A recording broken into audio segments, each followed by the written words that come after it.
Olá pessoal, boa noite, tudo bom? Vamos lá, né? Hoje nós vamos para a nossa aula número 8, tá? Do nosso curso de gestão comercial.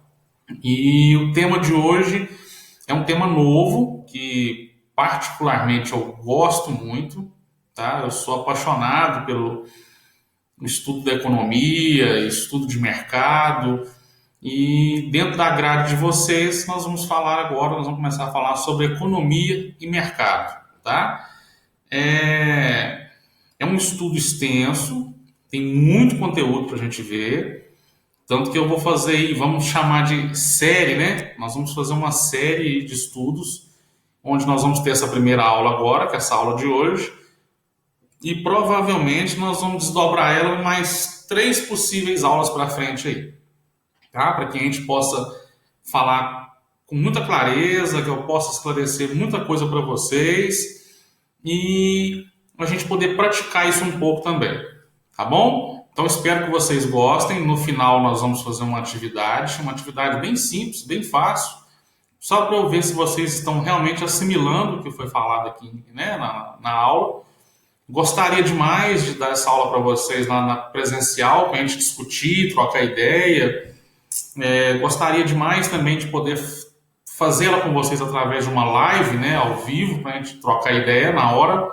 Mas a minha internet, não sei se é a minha, se é de geral, fica muito fraca à noite, acaba caindo, travando, e eu acho que isso prejudica muito o aprendizado de vocês. Então eu prefiro gravar, estou gravando hoje, um dia antes para vocês, tá bom? Mas assim que terminar a aula, estou à disposição de vocês no grupo. Se vocês quiserem, a gente tenta fazer uma live para trocar alguma ideia. Mas como toda aula minha, eu vou tentar explicar nos mínimos detalhes para vocês, tá bom? Então vamos lá, né? Tá aí o tema de hoje, então, né? Para quem tinha alguma dúvida, economia e mercado. Eu vou tentar fazer o seguinte: vamos começar falando pelos conceitos e fundamentos, né, das ciências econômicas, de princípio. Tá? O que é as ciências econômicas, né? São as ciências, é o ramo do conhecimento, né, que é muito importante e ele tem como objetivo geral o estudo da economia, de fato. Tá? Após a gente entender o que são essas ciências econômicas, nós vamos introduzir para vocês também os conceitos da economia mesmo, de fato, tá? Propriamente dita, como está aqui no slide. Os seus fundamentos, vamos dar exemplos. Eu vou trazer exemplos do dia a dia de vocês, nós vamos ver nessa aula de hoje já, tá? Vou tentar trazer uma coisa que eu tenho comigo mesmo, assim, todo conceito, todo fundamento de qualquer ciência que a gente estuda, eu trago para vocês a teoria e tento trazer a prática também do dia a dia de vocês do que é isso, tá? Um dos principais assuntos das ciências econômicas é a teoria econômica, tá? Que trata do conceito e dos princípios da economia. Mas, Alessandro, o que é a economia de fato? E como que ela funciona? É o seguinte: as pessoas que formam a nossa sociedade, o nosso país, elas têm necessidades de consumos que estão relacionadas à alimentação, vestuário, medicamentos, serviços, né?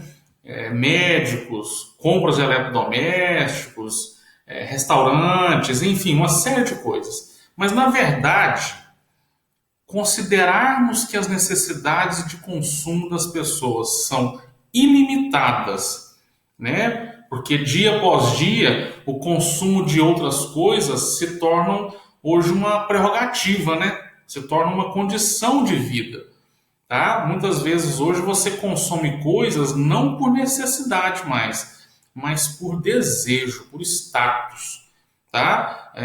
Outro dia lendo um livro, o autor dizia o seguinte: que antigamente as pessoas se alimentavam para ter condições de trabalhar. Hoje elas se alimentam para qualidade de vida. É aquele jargãozinho antigo que a gente sempre ouviu aí, que a gente devia comer para viver, né? E não viver para comer. Dentro da economia, basicamente seria isso, né? Nós vimos aqui agora, ó, que as pessoas têm necessidades ilimitadas. Ou seja, eu preciso de comida, eu preciso de roupa, eu preciso de carro, eu preciso de telefone, de internet, e isso nunca acaba, eu sempre preciso. Eu nunca adquiro uma coisa e aquilo de fato se exaure, aquilo acaba, tá? Eu sempre preciso renovar aquilo, né? Principalmente alimentação. Ninguém come uma vez muito e nunca mais come, né? Eu almoço todos os dias, eu preciso jantar todos os dias, eu preciso fazer meu café da manhã todos os dias, tá ok? E para entender as necessidades das pessoas, de uma sociedade, as empresas que produzem os bens e os serviços que são comprados e consumidos por essas pessoas, elas estão num ciclo econômico, tá? E estas pessoas que estão nesse ciclo econômico, elas são chamadas de consumidores, tá? Ou consumidoras. Porém, nós devemos considerar que a capacidade de produção desses bens, elas são limitadas. Ou seja, as empresas estão limitadas a produzir uma X quantidade de coisas que os consumidores, por suas vezes, consomem. Então veja bem, o consumidor tem necessidades ilimitadas, ou seja, ele precisa sempre mais. E do outro lado, quem produz esses bens ou serviços para suprir a demanda dos consumidores tem uma tem uma capacidade produtiva limitada, tá? Isso causa um certo choque. Essa capacidade limitada das empresas ocorre por quê? Porque elas têm escassez de recursos. Como assim, professor? Ela tem escassez. A economia de fato, se a gente for observar, ela estuda isso. É o estudo da escassez desses recursos, tá? Que recursos são esses que as empresas precisam? Matéria-prima, mão de obra, dinheiro, propriamente dito, energia elétrica, máquinas, equipamentos, tá? E uma série de outras coisas que acabam envolvendo, né? Coisas diretas e indiretas. Assim, nós podemos concluir que quanto mais escasso for um recurso, maior será o seu valor e, por consequente, maior será o preço do bem ou do serviço produzido através desse recurso. Como assim? Eu não entendi. Vamos dar um exemplo aqui de uma aliança, né? Quem aí tem namorado, quem tem marido que usa uma aliança, sabe, uma aliança de ouro custa mais caro que uma aliança de metal comum, um aço escovado, enfim, né? Por que que a aliança de ouro é mais cara? Porque é mais bonita? Muitas vezes não. Mas por que que ela se torna caro? Porque a matéria-prima é escassa. Ou seja, ela tem pouco, né? Hoje em dia, o nosso país já foi reconhecido no mundo afora pelas suas jazidas de minérios, né? Que eram muitas na época da coroa, né? De colônia portuguesa. Tínhamos muito recurso de ouro, hoje não temos tanto. Então, quanto menos tem, e repara, mais as pessoas têm necessidade de consumir isso.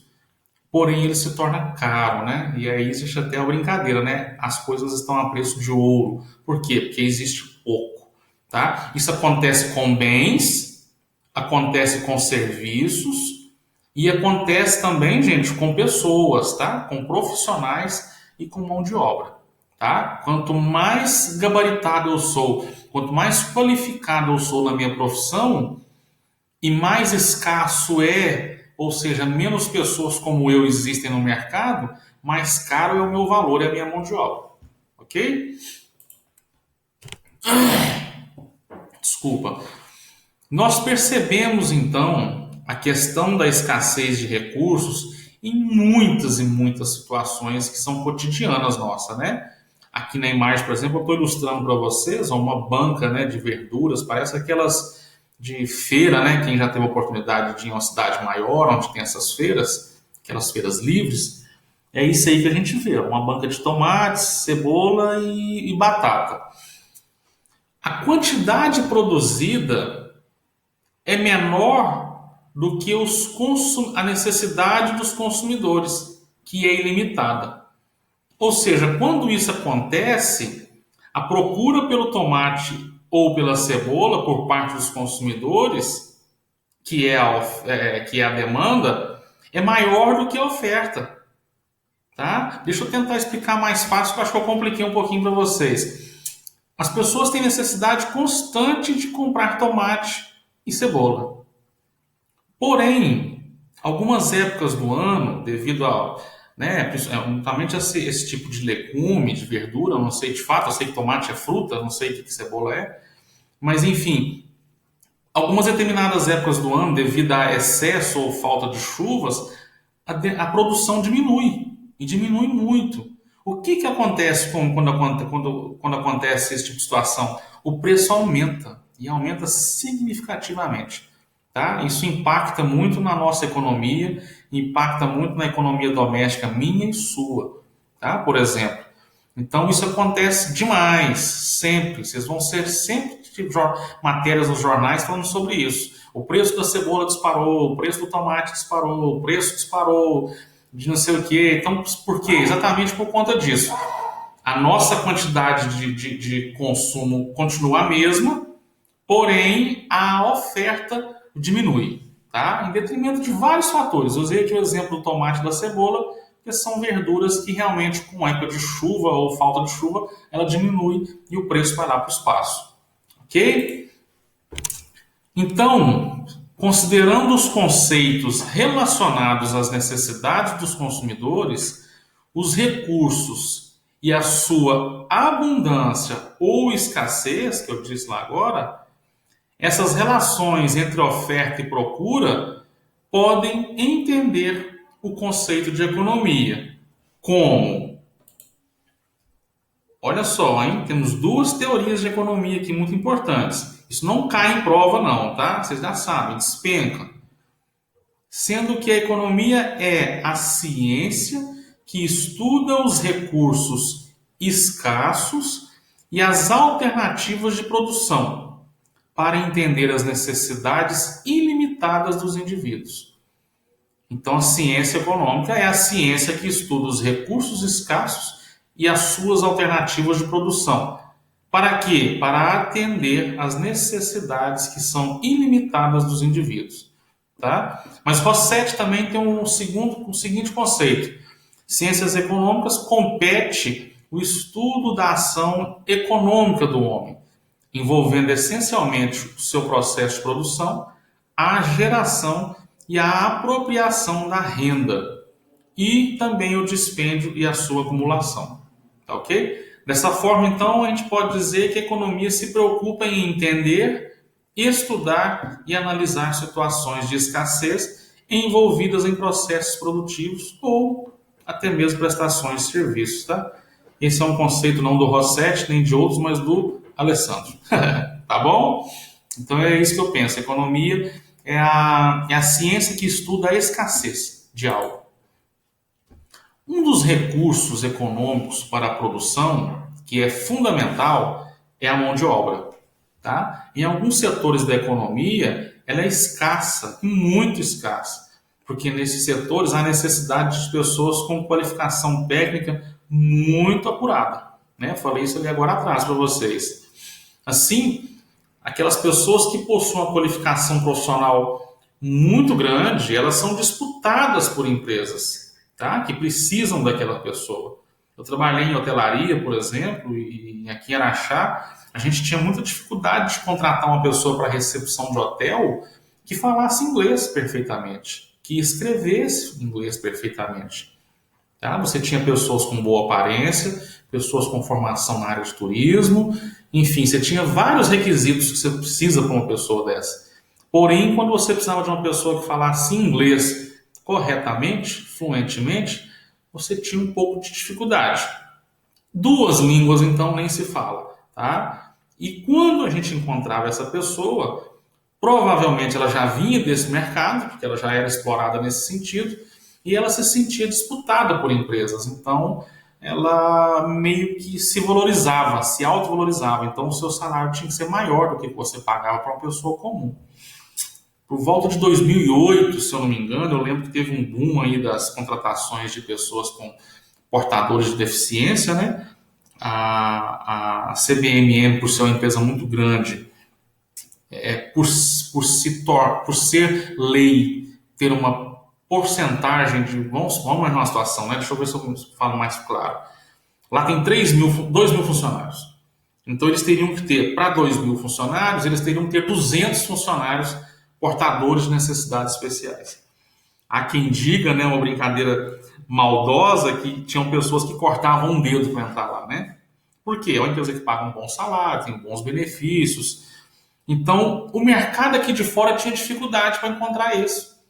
Porque imagina, a gente não tinha no mercado disponível 200 pessoas portadores de deficiência que estavam prontos para voltar para o mercado de trabalho.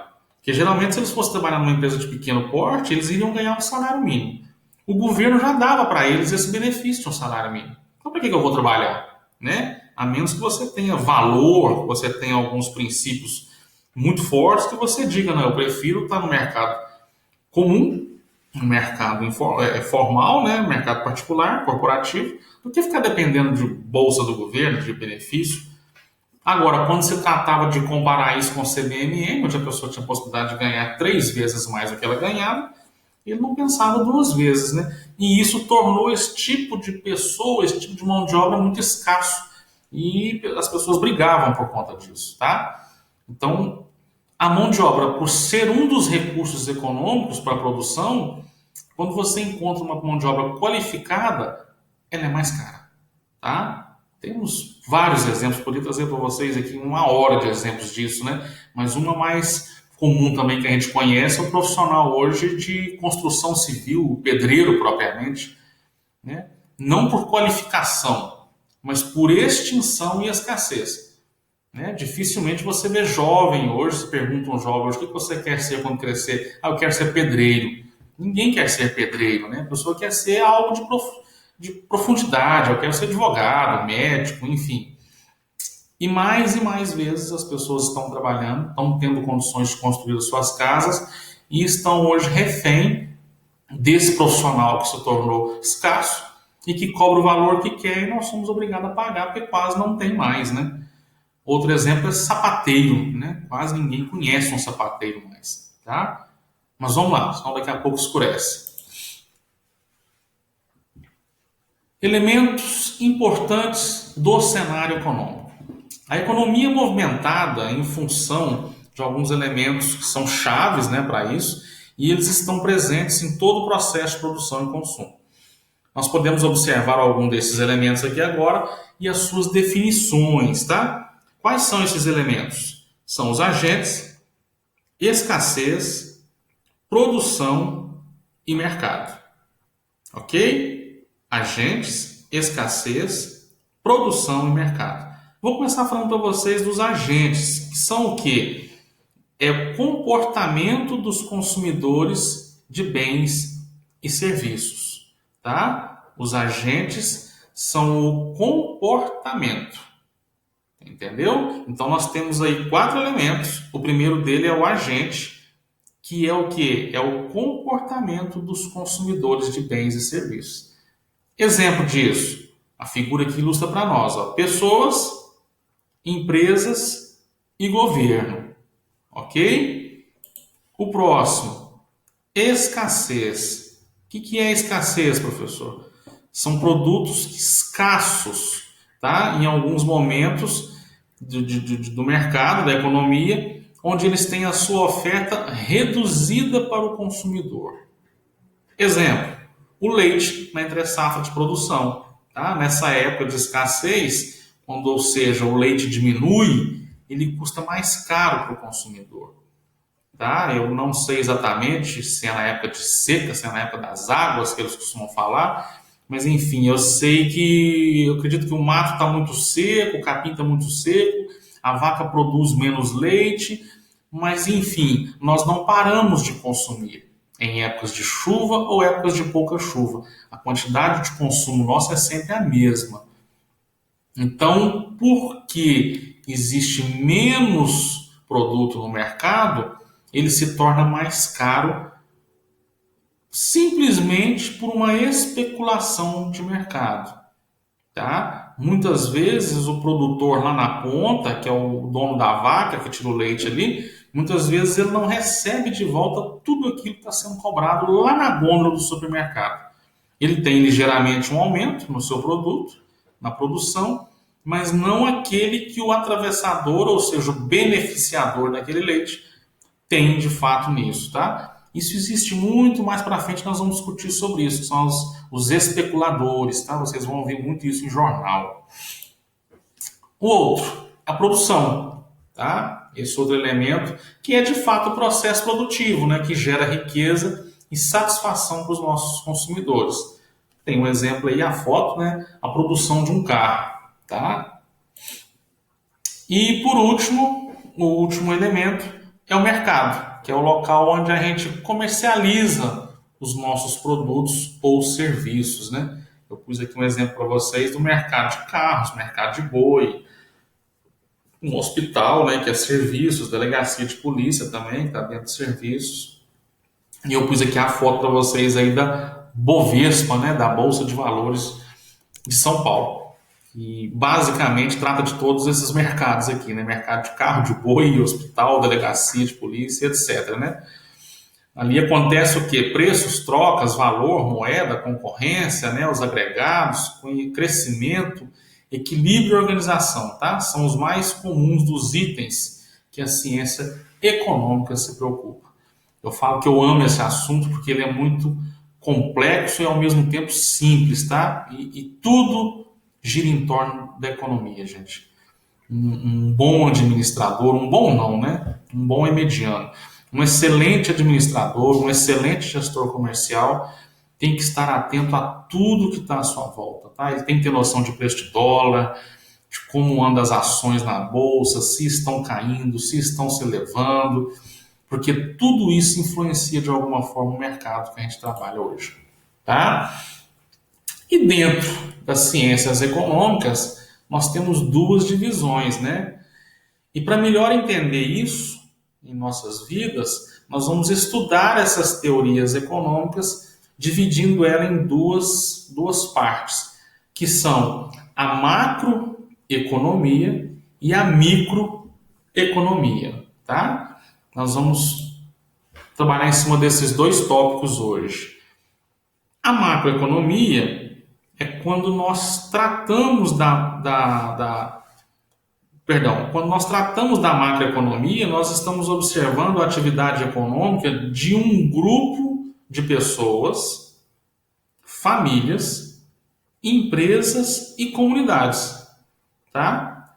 E esse grupo forma outros grupos, que são cidades, estados, países, e aí por aí vai, continentes, enfim, conglomerados, e aí por aí vai. A macroeconomia é o quê? É o estudo da atividade econômica de um grupo, tá? Seja ele um grupo de indivíduos, grupo de famílias, grupo de empresas, comunidades, cidades, estados ou países, tá? Eu falo então de um aglomerado, tá bom?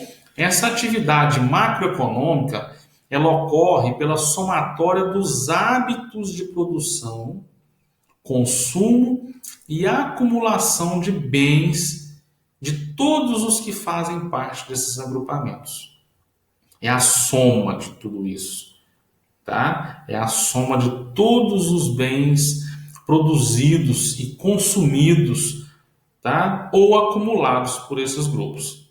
A maneira como nós medimos essa atividade macroeconômica é através de agregados econômicos, através de ferramentas econômicas, que nos mostram e representam a soma de todas as transações econômicas feitas pelas diversas partes deste grupo estudado, seja em uma cidade, um estado ou um país, tá? Algumas vezes, com certeza, vocês já ouviram falar do PIB, Produto Interno Bruto, tá? Nós podemos considerar esses agregados econômicos em três que são fundamentais. Quais são eles? Produto, renda e despesa. Tá bom? Produto é a somatória de todos os bens produzidos por uma sociedade. Tá? É a soma de toda a riqueza gerada, por exemplo, de uma cidade, de um estado ou de um país, tá? Por um determinado tempo, sendo que essa riqueza é fruto do trabalho de indivíduos que nela vivem. Então eu, vocês, do outro lado, somos indivíduos. Quando moramos em Araxá, somos parte de um grupo. Tudo que eu, professor, funcionário de uma empresa privada, tudo que você, funcionário da empresa onde você trabalha, produz, gera num determinado período uma produção geral da cidade. Então, por exemplo, muitas vezes vocês vão ouvir o termo PIB de Araxá cresceu 0,98% esse ano em relação ao ano passado. O que é isso?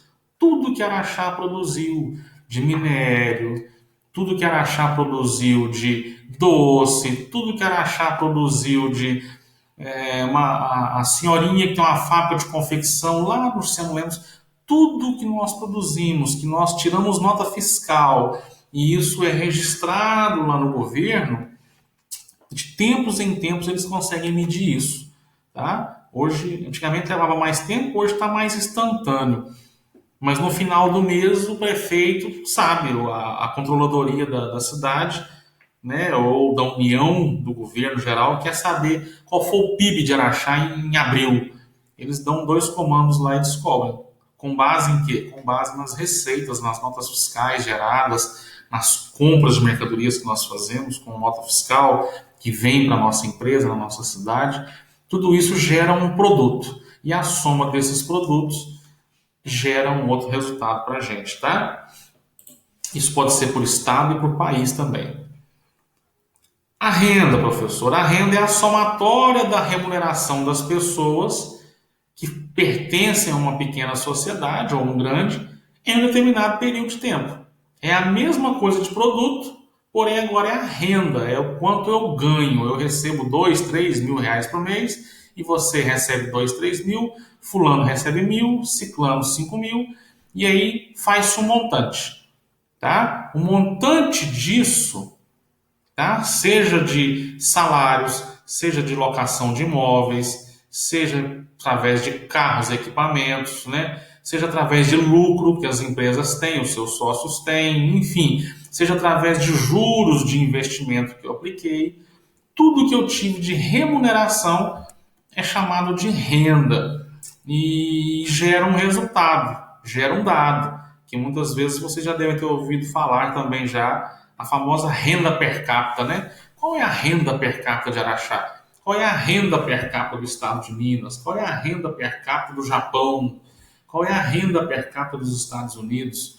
É muito interessante. Há um tempo atrás eu andei pesquisando aqui as 10 melhores cidades para se viver no Brasil e eu descobri, dessas 10 cidades, por surpresa, eu não imaginava, que a primeira cidade, a melhor cidade para se morar no Brasil, por termos de segurança, entre outras, a renda per capita era uma delas, é a cidade de São Caetano, no estado de São Paulo.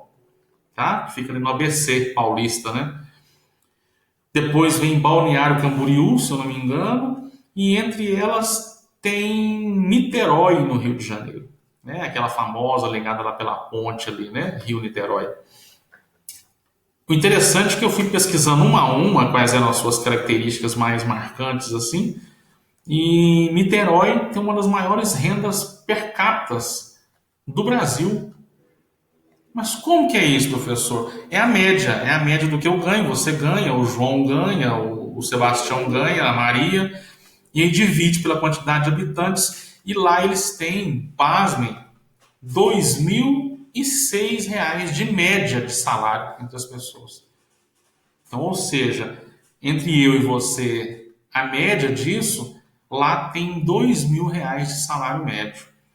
E aí eu fiquei curioso, porque Araxá sempre foi, só para dar um dado específico para vocês, há uns anos atrás, não me lembro se 2005 ou 2006, quando abriu as Casas Bahia em Araxá, foi um susto, né? Porque Araxá não tinha uma grande loja, tinha uma grande rede, e sempre que você pesquisava para saber por que não tinha, eles não abriam essas lojas grandes só em cidades com 200 mil habitantes, 300 mil habitantes. E eu fui participar da entrevista, uma seleção para trabalhar nessa loja, e eles me disseram que uma das decisões deles por abrir a Araxá é que a Araxá tinha uma alta renda per capita. Até então eu não tinha formação nenhuma, não sabia o que era isso, eu fui pesquisar na época, e me disseram que isso se dava por conta da CBMM, né, que pagava um alto salário, tinha 2 mil funcionários na cidade, era a empresa que mais empregava, e eu nunca soube quanto que era essa renda per capita de fato. O dia que eu vi essa renda per capita de Niterói, R$ 2.000, eu falei, pô, Araxá também deve estar aí nessa casa, né, de uns 1.900, 2.000, alguma coisa assim. E eu descobri que é R$ 800 é a nossa renda per capita. Tá? Uberaba tem a renda per capita de R$ 600. Uberlândia também nessa mesma casa de 600 e poucos reais. Então você vê que Niterói, de fato, é muito bom, né? R$ 2.000 aí é quase 3 vezes, né, o valor da nossa renda per capita. Então, isso faz a diferença na economia da cidade, tá? Podem ter certeza disso. Isso influencia e muito. Eu morei em Divinópolis por um período também, se eu não me engano, até o Reginaldo aí também tem parente que mora lá, não sei se é dele ou se é da esposa, ele já comentou comigo. Eu achei interessante lá porque lá você quase não vê desemprego lá, porque são muitas fabriquetas, né, de roupa, de confecção, que emprega 4, 5, 6 pessoas. Então, a gente observou isso lá, o período que eu morei lá, eu observei que em toda casa eles têm uma renda per capita baixa, porque eles trabalham por salário mínimo mesmo, basicamente. Mas todos da casa trabalham. Então, numa casa com 4 pessoas, tinham 4 salários dentro da casa. Então, você observava que você andava na rua lá, você via mais carro novo circulando na rua. Toda lojinha de esquina que cabia 5, 6 pessoas estava lotada. Toda bitacazinha de vender quitanda, de vender picolé, estava sempre cheia de gente. Então, isso trazia um efeito econômico para a cidade muito grande. Tanto que Divinópolis tem mais do que o dobro da população de Araxá, porém, territorialmente falando, ela caberia dentro de Araxá. Porque lá eles cresceram de forma vertical, lá tem muito prédio, lá muito apartamento. E são caros, por sinal. Mas pensa, uma casa com 4 pessoas, fazer um financiamento de um apartamento é super simples, porque cada um tem a sua renda e eles olham exatamente isso, tá? Então, aí esse elemento aí dessa tríade aí da macroeconomia, a renda é basicamente isso, é a renda per capita. Espero ter ficado claro para vocês, tá? O outro, por último, despesa. Tá? O que é despesa? Despesa é a somatória de todos os gastos que são efetuados por essas pessoas, tá? E também pelas empresas, né? Quando elas compram seus produtos ou serviços, como por exemplo alimento, combustível para os carros, para as máquinas, né? Roupas, matérias-primas em geral para a indústria, materiais de escritório, enfim, os serviços aí com os planos médicos, hospitalares, tudo que é despesa entra aqui nessa divisão da macroeconomia, e isso também é fator preponderante para que uma indústria de calçados está vindo para Araxá, por exemplo. Então ela vai só produzir aqui e vender para fora. Ela está aqui pura e simplesmente por incentivo fiscal. Ela ia se instalar em Uberaba, o prefeito da cidade conseguiu doar para essa indústria um terreno, X anos sem pagar impostos de IPTU, um desconto no imposto de serviço, trouxe ela para cá.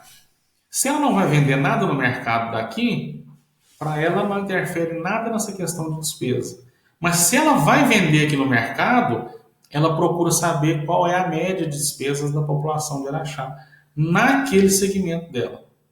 Então, isso é uma ferramenta importante para ela, tá? Então, quando uma grande indústria, vamos dar um exemplo aqui, a indústria McCain, que vai montar agora as batatas aqui, né? Vai ser ali indo para Uberaba, se eu não me engano, próximo ali do Córrego do Marmelo, ela vai montar uma unidade dela ali.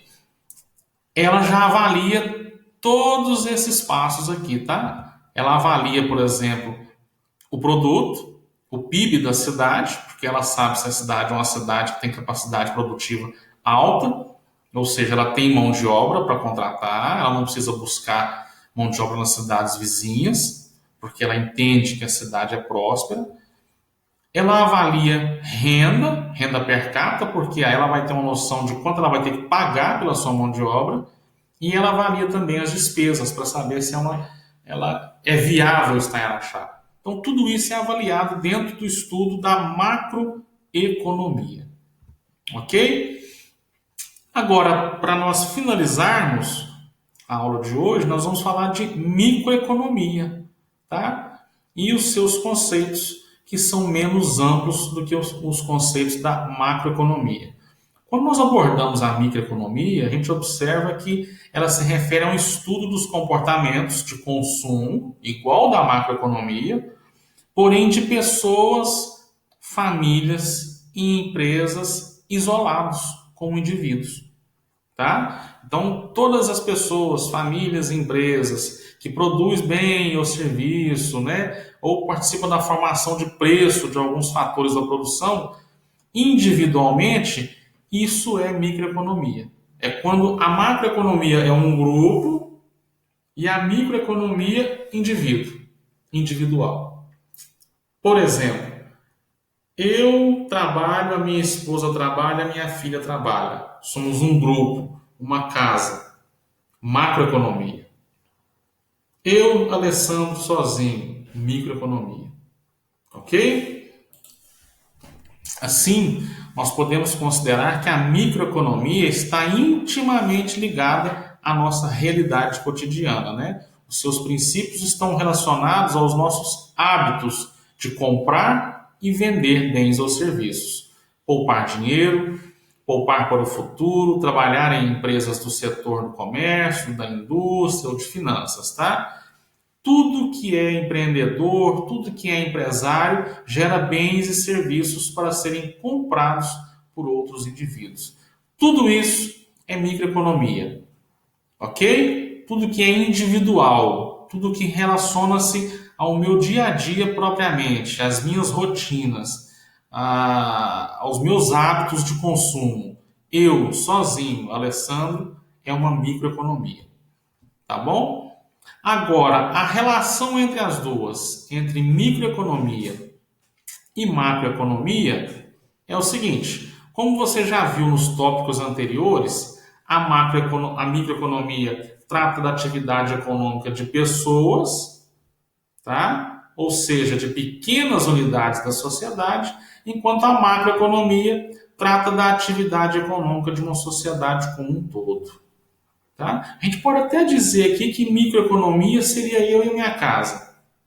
Até para ficar mais claro um pouco para vocês. Eu, Alessandro, minha esposa Ana Paula, minha filha Maria Eduarda. Somos uma microeconomia. Então, qualquer pessoa que queira estudar os meus hábitos de consumo vai ser um estudo microeconômico da família do Alessandro. Qual o refrigerante que eles mais consomem, que tipo de carro eles usam, quais são as rotinas de consumo deles no dia a dia. Eles consomem mais pão integral, pão comum, eles consomem mais bebida alcoólica ou menos bebida alcoólica. Tudo que é de hábito da minha família é um estudo da microeconomia. Tudo que é de consumo, de característica de consumo da cidade de Araxá é uma macroeconomia. Tá? Algumas pessoas sempre falam assim, e eu já fui em várias cidades, o discurso é o mesmo. Araxá tem o pior atendimento do mundo. As pessoas são mal educadas, são grossas, não atendem, não fazem questão. Isso é um estudo macroeconômico. Eu estou falando de Araxá como um todo, né? Entendendo que eu tenho um perfil de compra, eu e a minha família, e você lá na sua casa com a sua família tem outro perfil de compra. Então, juntos, média ponderada, temos um perfil que determina a nossa cidade. Então, isso é macroeconomia. Ok?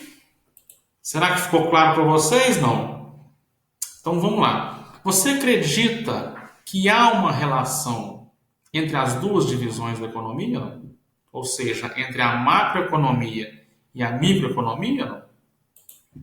Se você respondeu que sim, que há uma relação direta entre esses dois tipos de visão da economia, você acertou, tá? E você sabe por que você acertou? Pelo seguinte, quando nós observamos através da macroeconomia que, por exemplo, a renda total de um país aumentou, isso sugere que provavelmente a renda das pessoas e das famílias que vivem nela também aumentou. Correto? Se hoje eu tenho um consumo, particularmente, eu ganho R$ 2.000 por mês, e com esses R$ 2.000 eu tenho hábitos de consumo de R$ 1.500. E se, considerando este ano, o ano que vem, o meu consumo aumentou para R$ 2.500, vamos por menos, né? Vamos por mais real, aumentou para R$ 2.200, ou eu sou irresponsável e consumo mais do que eu ganho, ou o que é mais coerente, que é o que a economia estuda, os meus rendimentos aumentaram. Tá? Então entende-se que a renda total de um país aumentou e isso sugere que provavelmente a renda das pessoas em particular também aumentou. Tá? A renda das pessoas e das famílias é considerada na microeconomia como sendo a somatória dos rendimentos totais do país. Tá? Dessa mesma forma, se o produto total de bens produzidos na macroeconomia de um país aumentou, provavelmente ocorreu porque na microeconomia ocorreu uma maior produção naquele país. Então, por exemplo, se o PIB do Brasil, de Araxá, vamos falar mais propriamente de Araxá, se o PIB de Araxá aumentou em 2019, que eu espero fechar o ano, então agora que eles estão calculando ele, se o PIB de 2019 foi maior do que em 2018, isso é um estudo macroeconômico, correto? Se ele aumentou, consequentemente, o microeconômico também aumentou. Porque a CBMM, vamos falar de uma empresa maior que a gente conhece, tá? Se ela conseguiu produzir mais e vender mais, consequentemente, quem fornece insumos para ela, vamos dar um exemplo aqui, né? As pessoas que fornecem alimentação lá dentro, com certeza também teve um aumento na demanda deles. Então a microeconomia também circulou, tá? Agora com a demanda da pandemia aí do Covid-19, surgiu uma demanda enorme de máscaras, né? E que inclusive houve até campanhas do Ministério e do Governo da Saúde para que deixasse essas máscaras para o pessoal da saúde, enfim. O negócio perdeu o controle. Volta lá naquele slide que eu mostrei para vocês aí dos tomates e da cebola, né? Você comprava uma caixinha de máscara aí por nada, sei lá, uma cartelazinha aí, R$ 5, vinha lá 30, 50, 100 máscaras, não sei. Hoje você compra uma de tecido por R$ 5. Tá? E agora que nós estamos tendo, porque até uns dias atrás não tinha, você podia procurar com lanterna, tá? Pagar preço de ouro que você não encontrava. Isso é descontrole da economia. Ou seja, a demanda aumentou demais e ela é ilimitada, lembra que eu falei no começo? Porque a demanda, a nossa necessidade como pessoa é sempre ilimitada, eu sempre preciso de mais, porém a produção é limitada nas empresas. Então nós tivemos que buscar aí fora, né? Eu vi casos aí de avião, acho que foi brasileiro mesmo, que houve esse comentário, né? Que o avião decolou da China com não sei quantas mil máscaras lá, que se eu não me engano, acho que a Vale do Rio Doce tinha patrocinado isso. E esse avião, não sei por que cargas d'água, passou pelos Estados Unidos e ele foi preso nos Estados Unidos. E os Estados Unidos simplesmente penhorou essas máscaras para ser usada lá, porque lá eles tinham uma necessidade maior. Tá? Isso pode, professor? Não sei. Aí já entra uma questão política, de aduaneira, daquilo que a gente estudou lá agora há poucos dias atrás aí, sobre políticas comerciais. Mas, enfim, houve uma conversa aí que isso era mentira, que isso era boato, que isso era fake, mas ninguém desmentiu, nem voltou atrás nisso. Enfim, eu acredito muito que isso deve ter acontecido. Tá? Mas tudo isso está ligado no aumento, ou seja, lá no ano que vem nós vamos ver falar que o consumo de bens, a parte de como que chama isso? De EPI, né? de equipamento de proteção individual, aumentou significativo em 2020, gerando um PIB maior para o Brasil. E automaticamente a dona Maria da esquina que faz máscara na maquininha de costura dela, microeconomia, também aumentou porque ela comprou mais tecido, fez mais máscara, enfim. movimentou o mercado. Com o dinheiro dessas máscaras dela, ela foi mais vezes ao supermercado, comprou mais coisas que gostaria de comer, enfim. O ciclo da economia, a roda da economia girou para todos. Hoje mesmo eu estava conversando com um cliente meu que compartilha do mesmo pensamento que o meu. Não sou contra, não tenho nada contra essas pessoas, mas muita gente, quando precisa fazer algum serviço em casa, ele mesmo faz, né, para economizar dinheiro. Por exemplo, eu tenho que fazer um aumento de uma energia aqui na minha casa, puxar uma fiação para outro quarto, colocar uma lâmpada lá.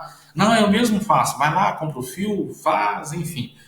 Precisa capinar uma horta, não, eu mesmo capino. Precisa fazer um muro, não, eu mesmo faço. Compra todos os insumos, vai lá e faz. Muitas dessas coisas eu não faço porque eu não tenho conhecimento, mas também não procuro ter o conhecimento. Para quê? Para gerar a economia, que eu chamo. Ou seja, aí dessa forma eu preciso contratar um pedreiro, eu preciso contratar uma pessoa que faz limpeza de terreno, eu preciso contratar um eletricista, né, civil, e com isso eu giro a economia. Ou seja, o dinheiro que eu recebo do meu empregador, eu faço ele girar, eu boto ele na roda, eu boto ele no ciclo econômico. Quando eu faço tudo e tento dispensar ao máximo os outros profissionais, eu meio que me isolo em uma microeconomia e faço o mundo girar em minha volta, tá? Tem nada de errado nem de certo, nem eu nem os outros estão errados e nem certos. Estratégia, tá? Eu gosto de ver a economia girar. Ok? Isso significa, gente, que uma maior ou menor atividade econômica das pessoas ou de famílias afeta, de qualquer forma, a atividade econômica do país onde nós vivemos ou da sociedade, da cidade onde nós vivemos, tá? Este é um ponto fundamental que nós devemos entender desde o início, que cada um de nós, como cidadão, contribuímos para que a macroeconomia do nosso país se fortaleça a partir do fortalecimento da microeconomia, tá? Então, a economia do nosso país, macroeconomia, se fortalece através da microeconomia, ou seja, da minha economia pessoal. Beleza? Conclusão. Na aula de hoje, nós vimos que o quê? A economia se preocupa com os recursos, né, escassos e com as necessidades ilimitadas das pessoas. Então, nada mais é do que estudar todas as escassezas que existem em conformidade ou versus, né, necessidades ilimitadas. Tá? Eu sempre vou precisar de combustível para pôr no meu carro, porque sempre que eu encho o tanque do meu carro, eu rodo uma semana e ele acaba, eu preciso de mais. Porém, as profundezas da Terra, que é onde se produz o petróleo, é escasso, tem um limite. Então eu preciso estudar isso, como mudar isso, como criar fontes de energias renováveis, enfim, isso é parte dos estudos da economia, ok? Conhecemos também os dois grupos da teoria econômica, né, que é a macroeconomia e a microeconomia, e inclusive vimos que elas estão interrelacionadas. E por fim também podemos ver e entender os objetivos do estudo da economia enquanto ciência, né, que visa o comportamento dos agentes econômicos, a escassez dos produtos, o processo produtivo e a inter-relação entre todos os agentes econômicos que formam o mercado. Beleza? No mais, era isso, né? Quero muito agradecer a vocês a participação de vocês hoje. Espero que vocês tenham gostado. Não sei se é complexo, não sei se é complicado, não sei se foi gostoso. Eu amo. Eu podia aqui ficar falando com vocês aqui até meia-noite, 1h da manhã, porque eu simplesmente amo isso. Gosto de ter informações sobre economia, sobre mercado. Gosto de entender quando o dólar sobe e o produtor aqui interno começa a querer vender lá fora, porque ele vende mais caro, ele tem mais lucro. E ao mesmo tempo o governo cria políticas, né, de comércio para limitar ele com relação a isso. E, enfim, é muito massa. Eu gosto demais, eu acho muito bacana entender disso, porque muitas vezes quando você não tem conhecimento, você vê uma coisa dessa, você fala, nossa, mas por que isso, por que aquilo? eu não entendi nada, o governo só quer roubar da gente, o cara que produz carne só quer meter a faca na gente. Não, e na verdade não tem nada a ver, na verdade o negócio é muita economia mesmo. É isso que faz a economia girar, ele precisa de dado momento disso. E nós, como consumidores, quando passamos a ter conhecimento, nós temos um comportamento diferente nessas situações, né? Por exemplo, batata está subindo, né? Choveu muito, a produção não acompanhou a nossa demanda, então quem tem vende caro. E aí, se eu vou no mercado e começo a querer comprar batata a todo custo, ela vai aumentar. Então, quando chega nesses períodos onde o produto está menos demanda do que, perdão, o produto está menos, né, a oferta do que a demanda, que é a procura, por que eu não vou buscar um produto alternativo? Quando eu busco uma alternativa, então não vou comer batata não, eu vou comer outra coisa.